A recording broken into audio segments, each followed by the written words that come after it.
Hey listeners, special announcement here. On Saturday, I will be presenting again the webinar titled Beyond Obedience, Unveiling the Power of Listening in Kids. I will be doing this at 4 p.m. Central Time, so you can check the link in the show notes if you would like to learn what gets in the way for our children's listening and what we can do in the foundations that helps them build those skills and what we can do for practice. So I hope that you join me on Saturday. The link you will find in the show notes. Today we're going to talk about different language learning methods. Not everybody learns in the same way. Some types of communication don't really feel like communication because it feels like it doesn't match. That's the case when a child uses echolalia.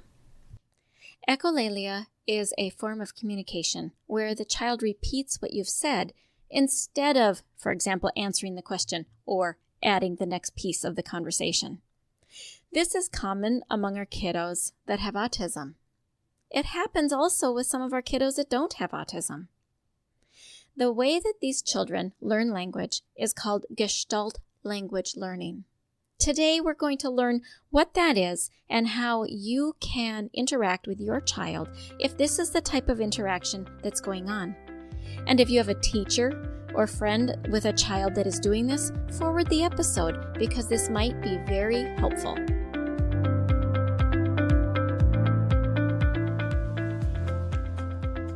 Does your child have a speech-language delay and you really want them to talk? Do difficult behaviors derail home life and you know the frustration is a communication struggle? Does your child see a speech therapist and you wonder, what do they do and how can I help? If these or similar questions are in your mind, this podcast is for you. Hello, my name is Dinalynn Rosenbusch. I am a speech-language pathologist that has worked with children from birth to 21 for 3 decades. And in my classrooms, I see you wanting to connect with the heart of your child, but their speech and language skills create a barrier. So if you have a kiddo that has difficult behaviors, needs to expand their language or learn to say speech sounds, and maybe even receives speech therapy, stay tuned. Because in this podcast, you will learn how to use your daily life as a tool to communication practice and how to do that practice. You will become confident knowing you are making the difference you want to make. And you will hear success stories of parents who have navigated these struggles already. We'll do this all while focusing on building deep, meaningful connection and confidence in your kiddo. So grab a cup of coffee along with a notebook and pen. It's time to speak in the way your child's brain understands. And that is the language of play. I am so glad to have you back today, listeners, as we discuss this topic of Gestalt language learning, which for me comes up fairly often. People ask, what is a Gestalt? Because that terminology is not typical. It's easier for me to explain by talking about what it isn't first. Typical language learning happens when we get parts and we build those parts together. So for example, we start with sounds, sounds make words, words build phrases, and eventually they go into sentences. And this is by far what is most common. This is how language is generally considered to be learned, and this is what's considered typical language acquisition. We also call it analytic language, and that is that like the analysis of how it is language is learned is in small pieces, put the small pieces together to make a broader picture. But that is not always the case. Some of our kiddos learn in bigger chunks. It can be called Gestalt language acquisition, and it can be called Gestalt language learning, and some people just say Gestalt learners. It's a German word. In fact, it's a German name, and as I looked at the name, I thought, I do not know how to pronounce it. The meaning of the word Gestalt is a structure or a form. It is an arrangement or a pattern of physical, biological, or psychological phenomena that is so integrated that it makes one functional unit And you can't derive the properties by the summation of its parts. Rather, it in of itself is one big whole. Now, when you look at language, we typically break down the parts for understanding. But when somebody is learning in this other way of learning, meaning is not found from breaking down into parts, but rather they appreciate the whole and then they start to get their understanding.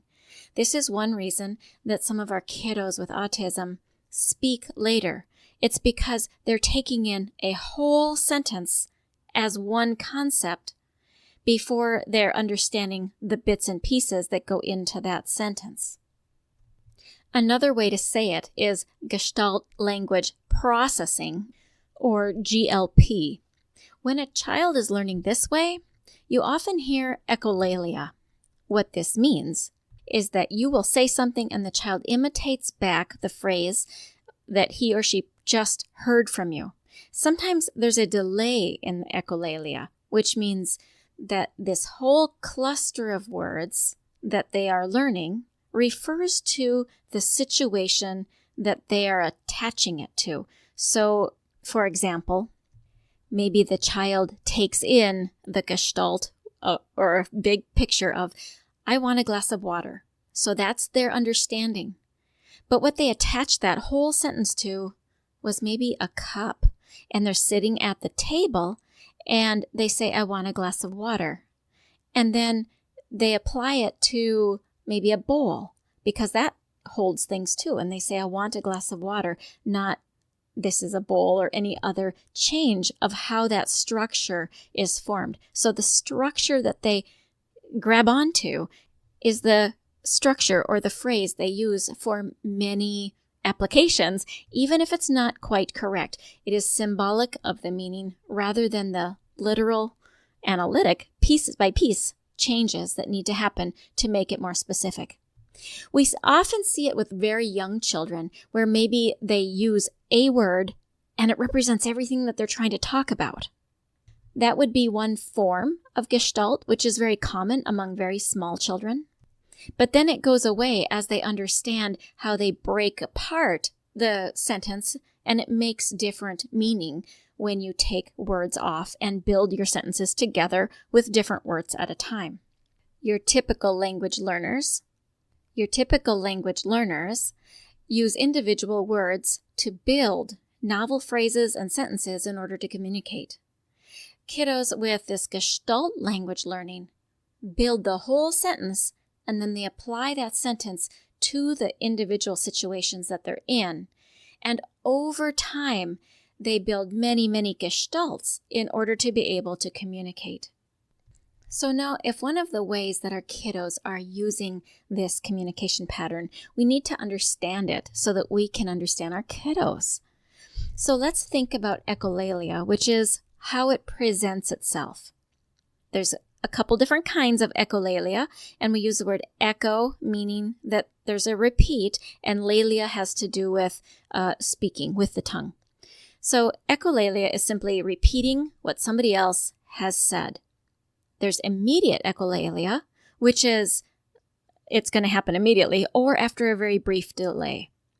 And then we have what we call delayed echolalia, which refers to repeating after a significant delay what somebody else has said, and that would be the example I gave earlier. Bear in mind that echolalia communicates. This is the pattern that your child is using for a purpose of communicating, even though sometimes it doesn't seem like it is. Consider all that echolalia to be with communicative intent. Your immediate logical reaction might be to try to ignore it or to discourage that type of communication. But in fact, it is something you should encourage and then try to build from it.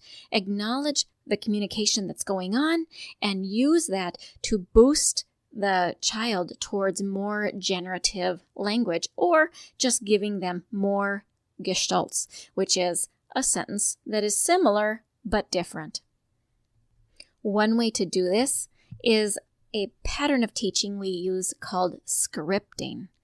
And that gives the child many scripts. And let's call the script for a certain given situation.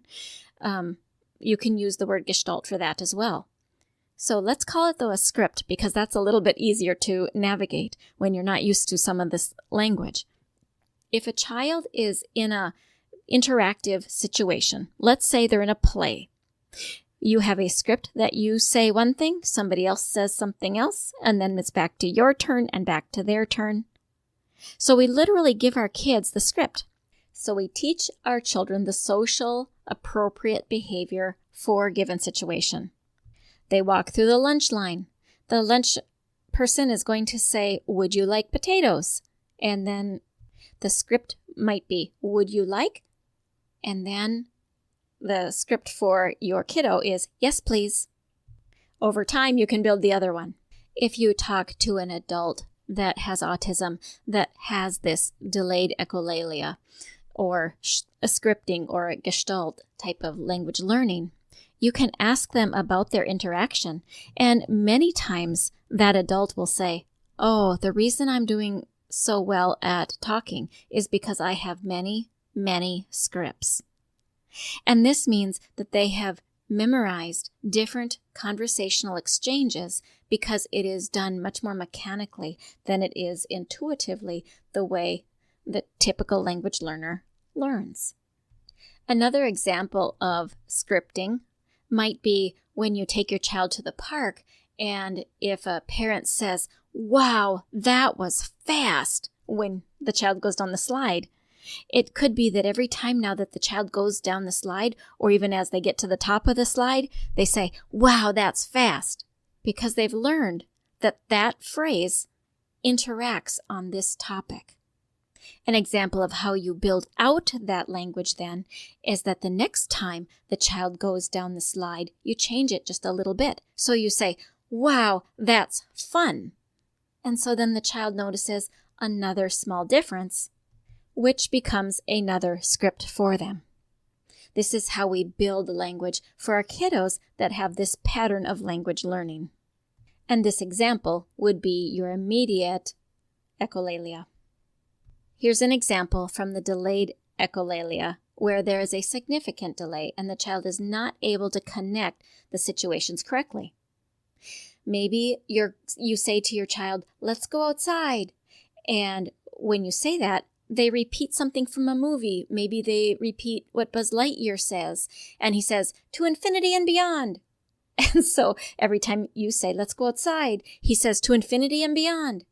And in his mind, he's connecting the enthusiasm or movement or the act of going outside, whatever it is, he has his own expression that has not yet changed to be matching what's happening in this particular environment, but instead he takes it from a movie that he has seen or another event where he has been at, where he learned some language to fit a similar or same situation. The response that you can do when your child says something that's kind of irrelevant and yet they are trying to communicate is honor that communication. And so the appropriate response for this infinity and beyond might be saying, "Yes, let's go. We're going outside." So you are truly acknowledging in both situations that your child is attempting to communicate, even though they're using the wrong chunk of language or using the wrong script for this given situation. Let's summarize this topic for you. First, children who are autistic often have Gestalt language learning happening. They are often Gestalt language processors. However, children who are not autistic can also be Gestalt language learners, particularly when they are very young, and most often our kiddos switch over to be the analytic language learners. However, if your child is one that is truly a Gestalt language learner and they do use echolalia, here are some tips that you can use for responding in a way that is supportive and helpful. Number 1, respond. Don't ignore it. Smile and nod, and even help them by repeating if it's appropriate back to them with the 1 or 2 words that are different, Or you can say back to them, yes, okay, we'll do that. The second thing, be a detective. Ask yourself, what might they really be meaning to say? Be a sleuth. You've heard me say that in other episodes, and it's so true. If you step back and consider metaphorically, what is it my child is probably trying to say to me? What might this represent? What does it feel like? What does it seem like? What did that character do before? What do I remember? Be a sleuth. Try to figure out what is underneath so that you can get to the true meaning of what it is they're trying to say. So there's your do's. Now here's your don'ts. Don't try to take what they say seriously, because some of the scripts are, he's drowning, or it's on fire, or something dramatic that they might have heard in a movie. So be careful what you're taking seriously. Don't take it personally for the same reason. And then don't always respond with replacement language. First, embrace what it is that your child is saying. Validate what they're saying. And then as you respond, you can use some of your own language during good teaching moments. But initially, validate their attempts to communicate. So don't switch it up. There you go. That is the summary from today with Gestalt Language Processing, or Gestalt Language Learning. So what do you think? Have you heard of this before? Have you experienced this before? Does your child use this type of interaction? I would love to hear what you have to say and give me your comments and feedback. As always, hello@thelanguageofplay.com, and I will love to hear from you. Hey parents, I hope you found this episode helpful. If so, would you please take 30 seconds and share it with a friend who also lives or works with children? I would really appreciate it if you would leave a quick review for the show on Apple Podcasts. I read every review, and it lights me up to know that this show is making a difference. Then come join my Facebook community, where you'll meet other parents who are dedicated to helping their children grow too. You'll find the link in the show notes. Thank you for joining me. Now it's time to go. Let's pop our kiddos in the strollers and go look around outdoors and see what we have to talk about.